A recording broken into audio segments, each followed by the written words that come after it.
My hands were shaking as I stood frozen outside Nathan's apartment door, my heart pounding so loud I was sure the entire building could hear it. The words I had just heard through the thin walls made my blood turn to ice, and I pressed my back against the hallway wall trying to make sense of what Victoria had just said. The plan is working perfectly. She has no idea what's coming. Victoria's voice was cold, calculated, nothing like the warm tone she used around me. I held my breath, straining to hear more. After the ceremony, we'll have access to everything. The timing has to be perfect, Isabella. One mistake and we lose it all. Isabella? What was Nathan's family friend doing here so late?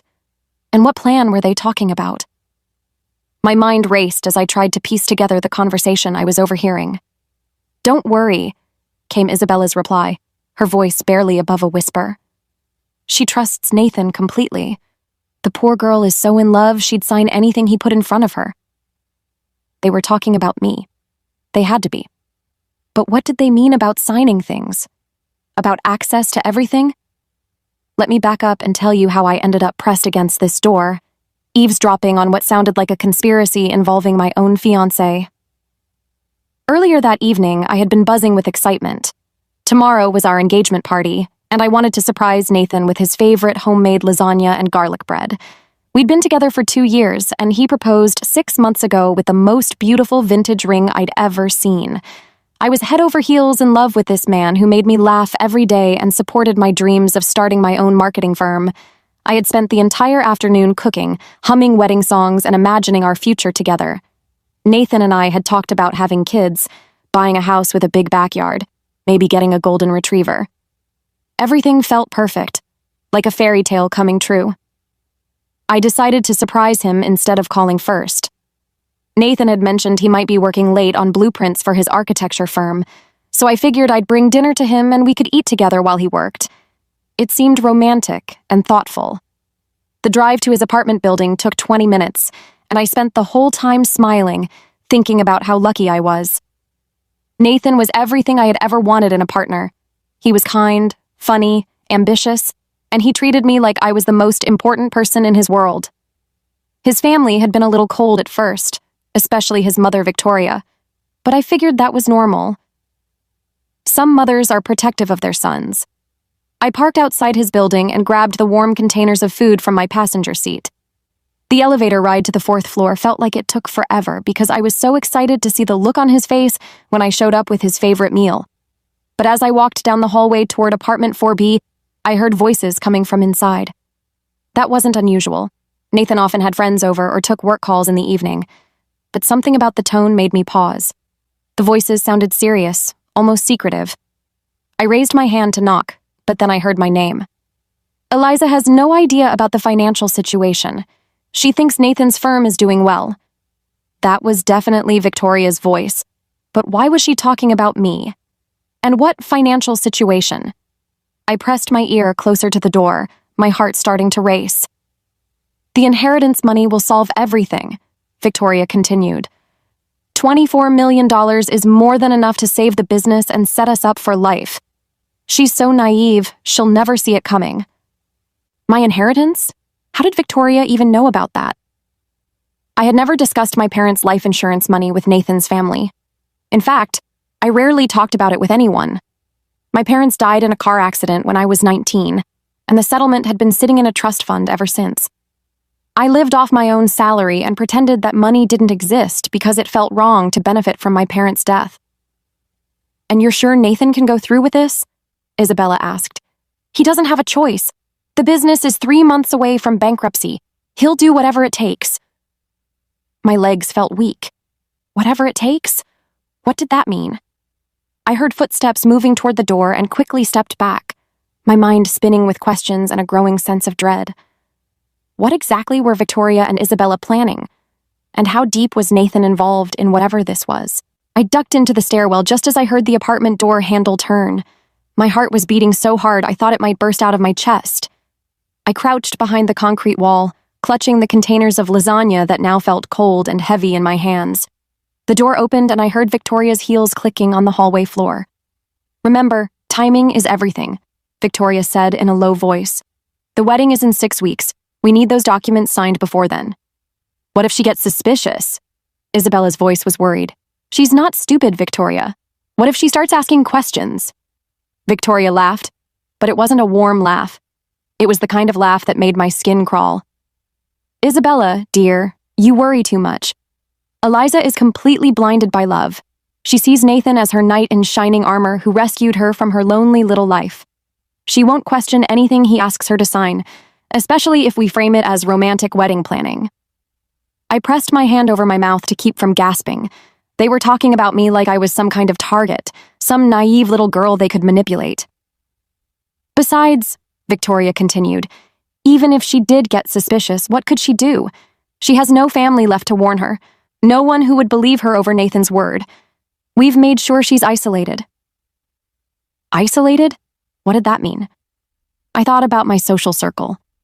It was true that most of my close friends had drifted away over the past year, but that was natural when you're in a serious relationship, right?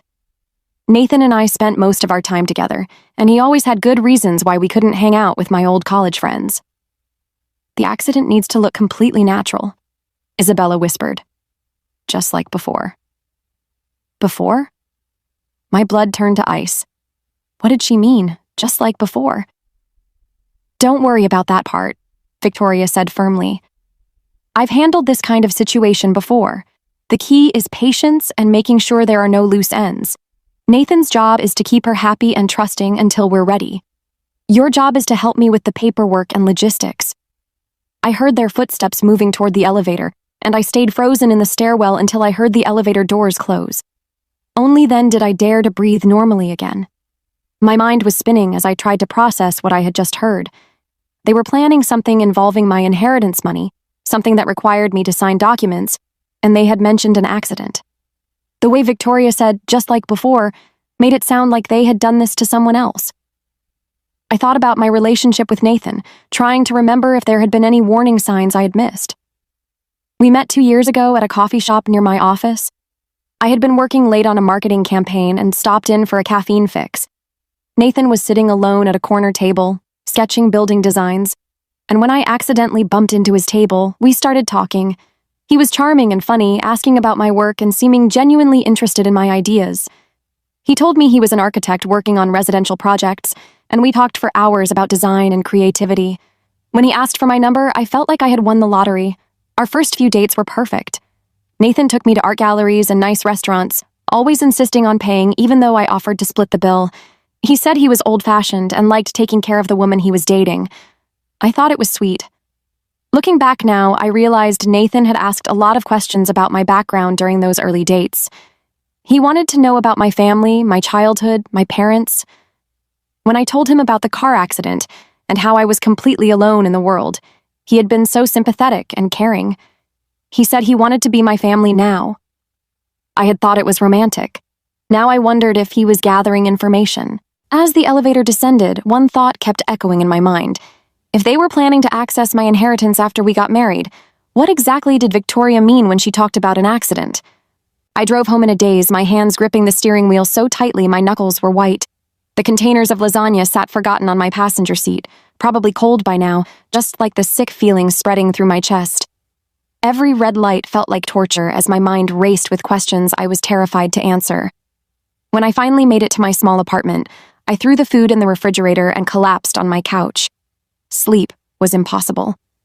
Every time I closed my eyes, I heard Victoria's cold voice talking about accidents and timing and how I would never see it coming.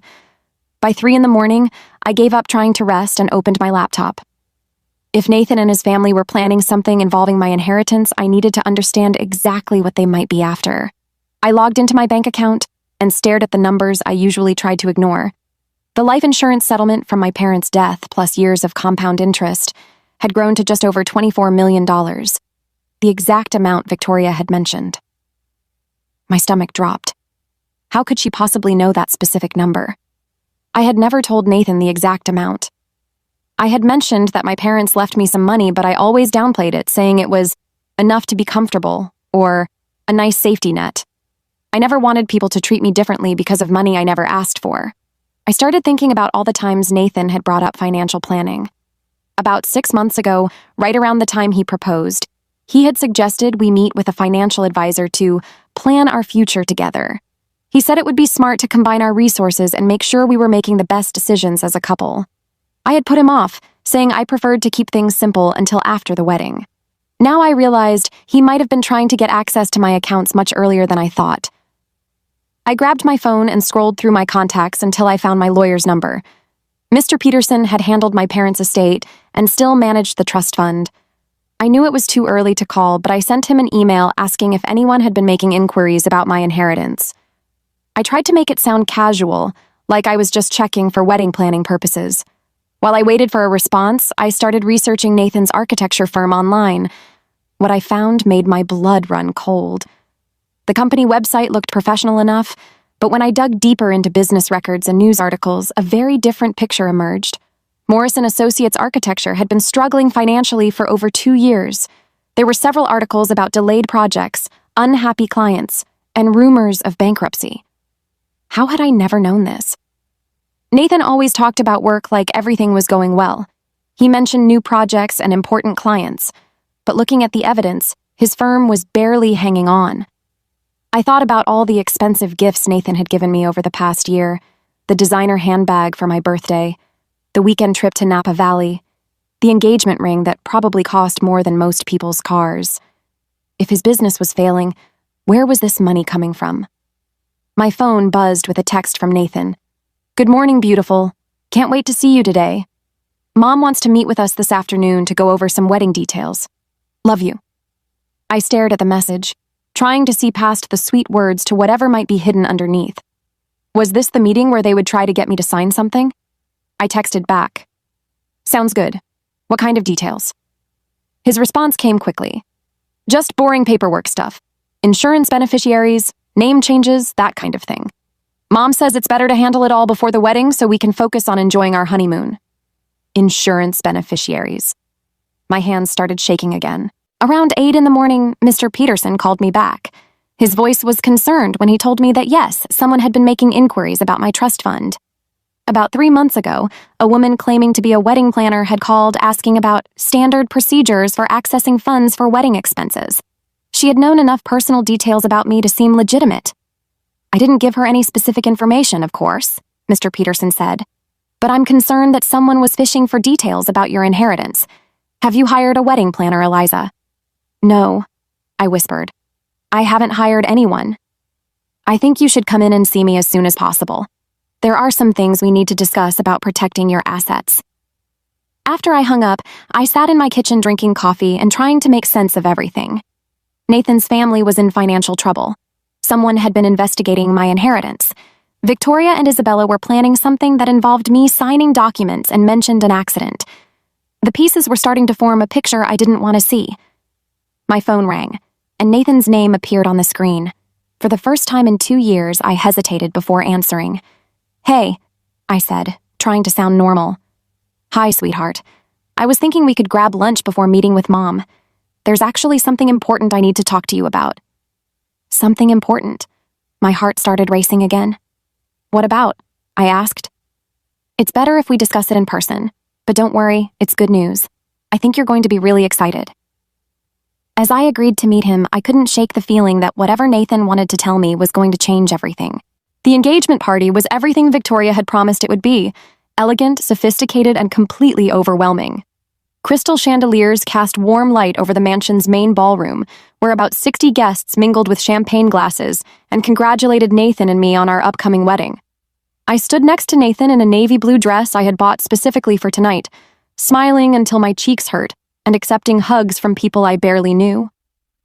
Everyone kept telling me how lucky I was, how perfect Nathan and I looked together, how excited they were for our wedding in 6 weeks.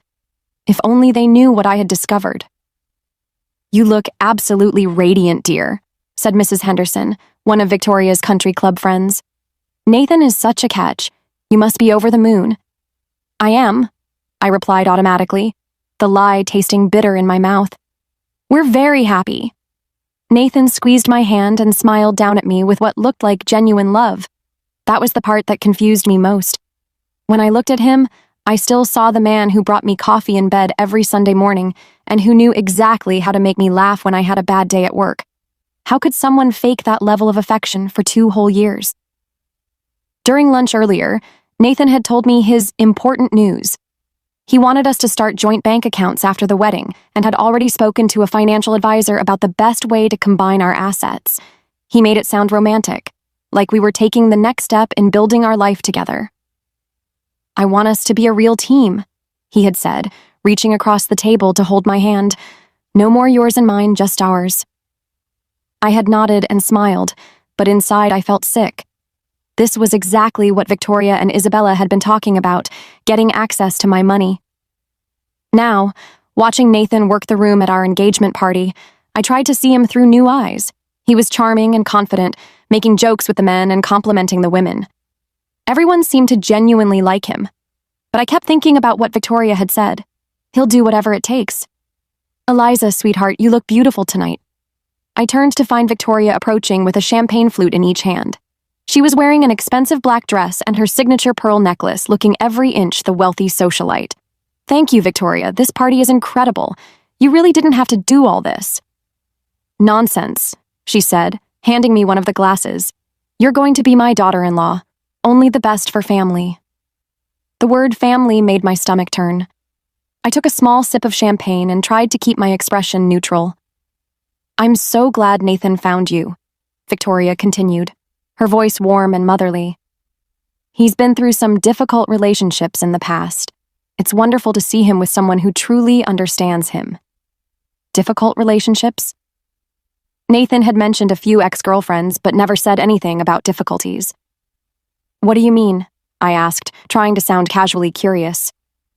Victoria's eyes flickered for just a moment before her smile returned.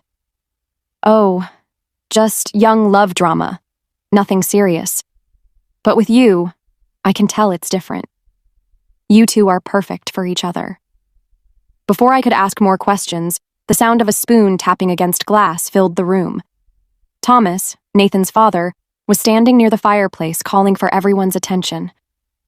"If I could have everyone gather around," Thomas announced. "Victoria and I would like to say a few words about our son and his beautiful fiancé." The crowd moved closer, and Nathan wrapped his arm around my waist, pulling me against his side. I could smell his cologne, the same scent that used to make me feel safe and loved. Now it just reminded me of how thoroughly I had been deceived. Victoria stepped forward, raising her champagne glass. "When Nathan first told us about Eliza, we knew she was special. She's intelligent, kind, and she makes our son happier than we've ever seen him." The guests murmured their agreement, and I felt heat rising in my cheeks. Victoria's words sounded so sincere, so full of maternal affection. If I hadn't heard her true feelings through that apartment door, I would have been touched by her speech. "Eliza, dear, we want you to know that you're not just gaining a husband, you're gaining a whole family who will love and protect you always." Love and protect me. The irony was almost too much to bear. "To Nathan and Eliza," Victoria concluded, raising her glass higher, "may your marriage be filled with joy, prosperity, and many, many years together." The crowd echoed the toast, and I lifted my glass with everyone else, the champagne bubbles feeling like they were mocking me. As people began to disperse back into smaller conversations, I noticed Isabella standing near the back of the room. She had been quiet all evening, but now she was watching me with an intensity that made me uncomfortable. Our eyes met across the room, and for a split second I saw something that looked almost like guilt flash across her face.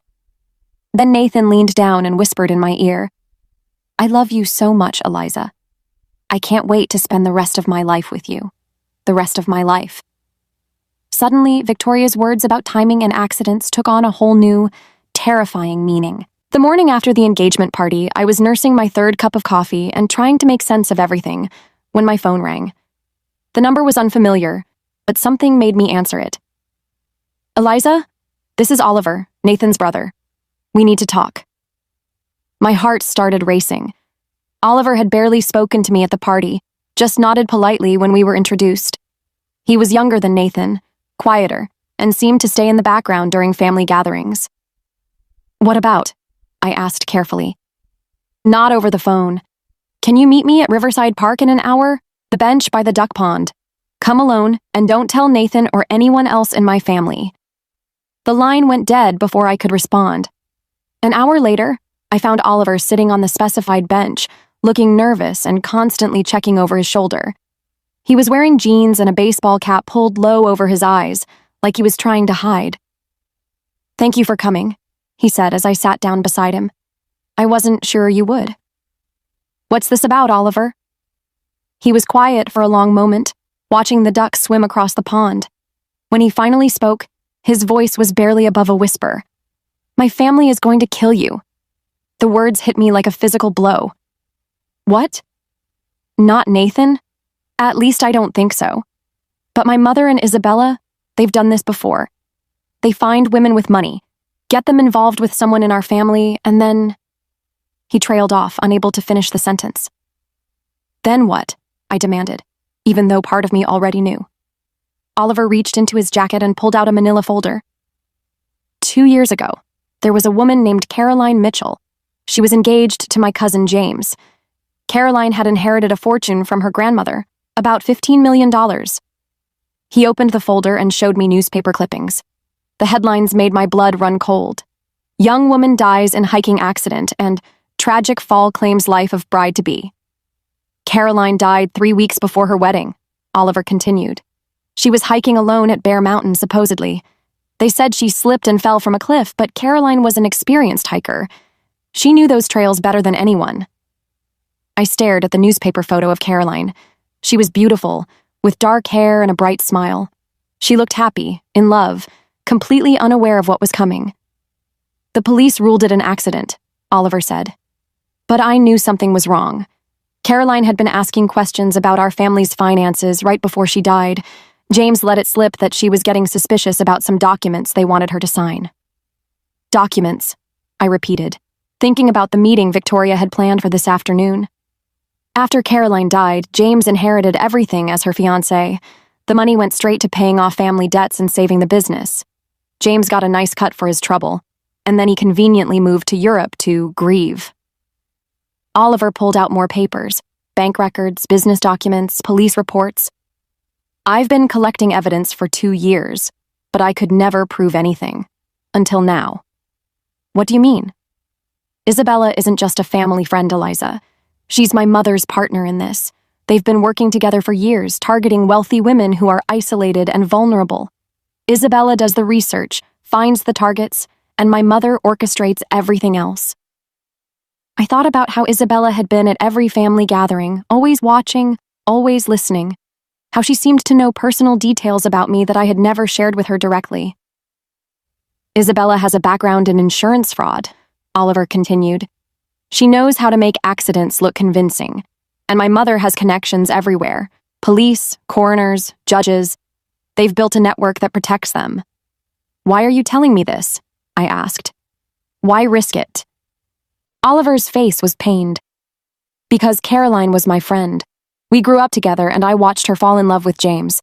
I saw how happy she was, how excited she was about the wedding, and I did nothing to stop it." He handed me the folder. "I can't live with that guilt anymore, and I won't let them do it to you." I flipped through the documents, my hands shaking. There were photos of Caroline and James together, looking just as happy as Nathan and I did in our pictures. There were copies of financial documents Caroline had signed, giving James access to her accounts. There were even hotel receipts showing Isabella had been in the area when Caroline died.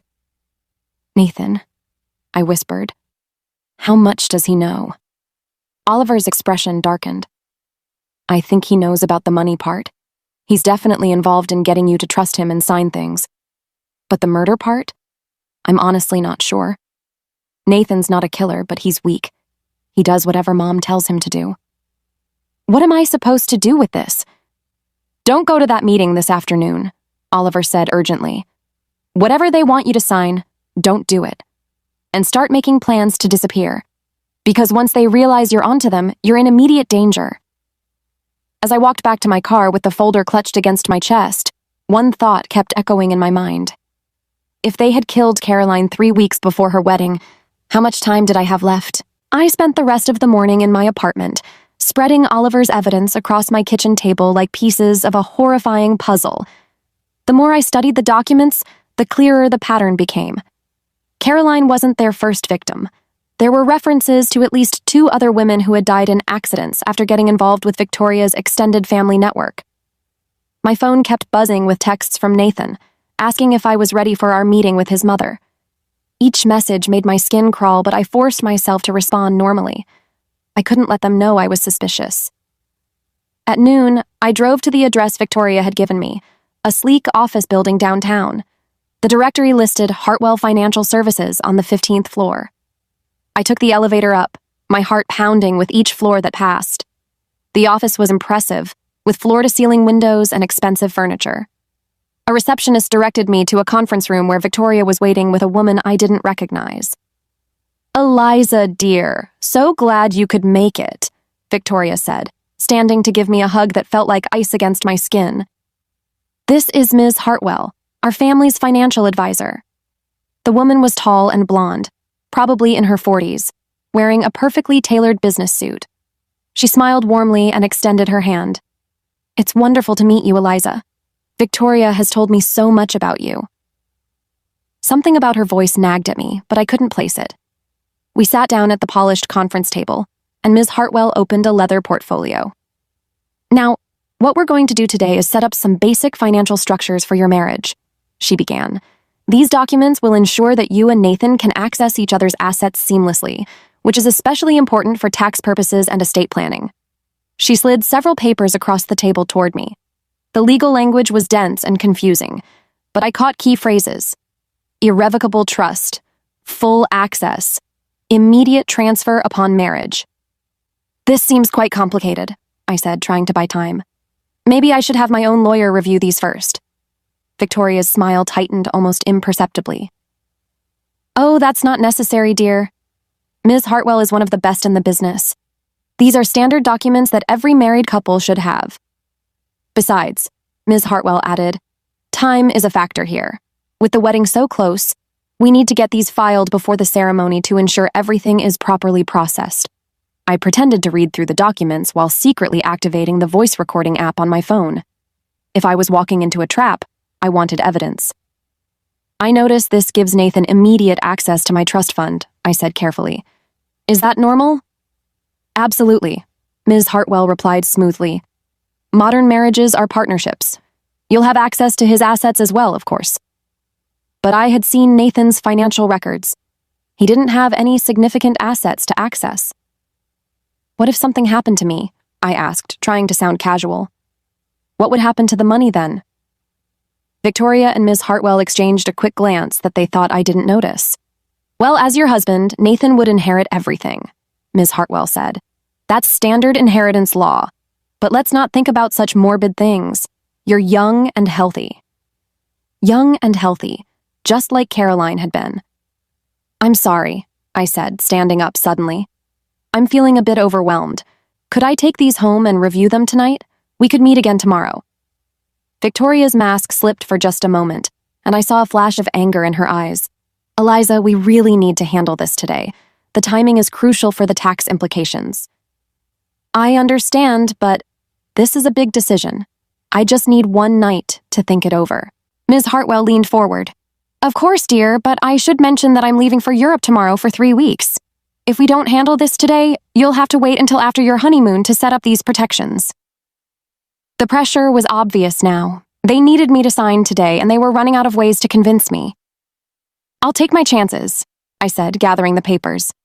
"Thank you both for your time." As I walked toward the door, Ms. Hartwell called out, "Eliza, wait." I turned back, and that's when I realized why her voice had seemed familiar. I had heard it before, whispering through Nathan's apartment door. Ms. Hartwell was Isabella. She had been wearing a wig and makeup to disguise herself, but now that I knew, the resemblance was unmistakable. Isabella had been posing as a financial advisor to trick me into signing away my inheritance. "Is everything all right?" Isabella asked, her voice slightly different now, more nervous. "Everything's fine," I lied, clutching the papers against my chest. "I'll call you tomorrow." I walked out of that office knowing that I had just blown their timeline. They would realize I was suspicious now, which meant I was in immediate danger. As I waited for the elevator, my phone buzzed with a text from Nathan. "How did the meeting go? Mom says you seemed upset." They were already communicating about my reaction. I had maybe hours before they decided I was too much of a risk to keep alive. The elevator doors opened, and I stepped inside, knowing that everything was about to change. I didn't go home. Instead, I drove straight to the police station with Oliver's evidence folder and my phone recording from the meeting. My hands were shaking as I approached the front desk. "I need to report a murder conspiracy," I said to the officer on duty. 2 hours later, I was sitting across from Detective Sarah Chen, who had been listening to my story with growing interest. When I finished explaining everything, she leaned back in her chair. "Ms. Eliza, I have to tell you something. We've been investigating Victoria Morrison and Isabella Kane for 8 months." My heart stopped. "You have?" Caroline Mitchell's family never believed the hiking accident story. They hired a private investigator who uncovered some inconsistencies. The PI brought his findings to us, and we've been building a case ever since. Detective Chen opened a thick file on her desk. "Your evidence and recording are exactly what we needed to move forward. We've been waiting for them to target someone new so we could catch them in the act." "So you knew they were going to try to kill me?" "We suspected, but we couldn't prove it without evidence of them actively planning another crime. Your recording of Isabella posing as a financial advisor is the smoking gun we needed."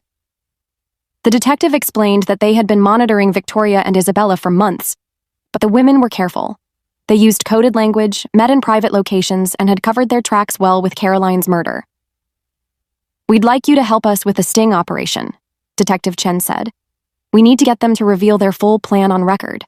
3 hours later, I was wearing a wire and driving to the remote family cabin, where Victoria had insisted Nathan and I spend our pre-wedding celebration. The police were positioned throughout the woods around the property, hidden but close enough to intervene if things went wrong. Nathan was already at the cabin when I arrived, and for a moment, seeing him standing on the porch in his favorite sweater, I almost forgot he was part of this conspiracy. He looked so normal, so much like the man I had fallen in love with.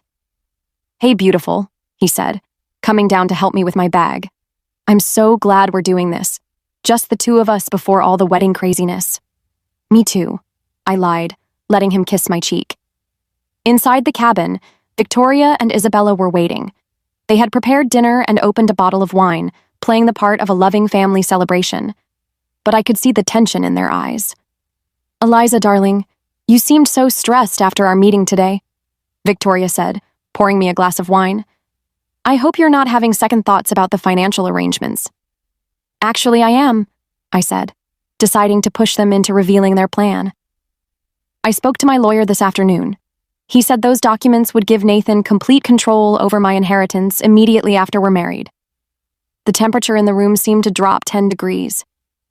"Well, yes," Nathan said carefully. "That's what married couples do. They share everything."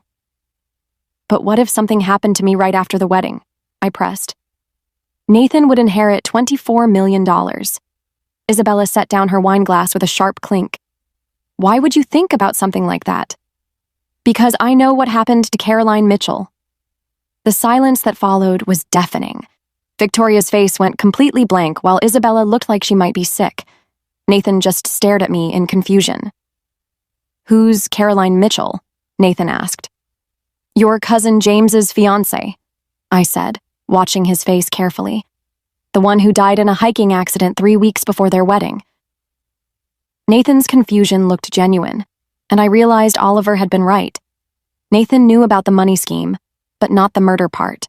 "That was a tragic accident," Victoria said coldly, her mask finally slipping completely. "I don't know what you're implying." "I'm implying that you killed her for her inheritance, just like you're planning to kill me." Isabella stood up abruptly. "This is ridiculous. We should go." "Sit down, Isabella," I said firmly. "Or should I call you Ms. Hartwell?" Nathan looked back and forth between us, finally understanding that something was very wrong. "What's going on?"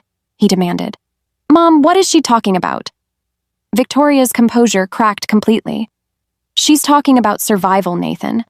Our family was 3 months from bankruptcy. Caroline's money saved us, and Eliza's money will secure our future permanently." "You killed Caroline?" Nathan's voice was barely a whisper. "I did what was necessary," Victoria snapped. "Just like I'm going to do what's necessary now." She reached into her purse, but before she could pull out whatever was inside, the cabin door burst open and Detective Chen rushed in with 3 other officers. "Police! Nobody move!" The next few minutes were chaos. Isabella tried to run but was tackled by an officer before she reached the back door. Victoria stood frozen, her hand still in her purse, staring at me with pure hatred. "You little fool," she hissed. "You have no idea what you've done." Nathan collapsed into a chair, his head in his hands. "I didn't know," he kept repeating. "I swear I didn't know about the murders." As the police led Victoria and Isabella away in handcuffs, Detective Chen turned to Nathan. "Mr. Morrison, you're under arrest for conspiracy to commit fraud." Nathan looked at me one last time as they put the handcuffs on him.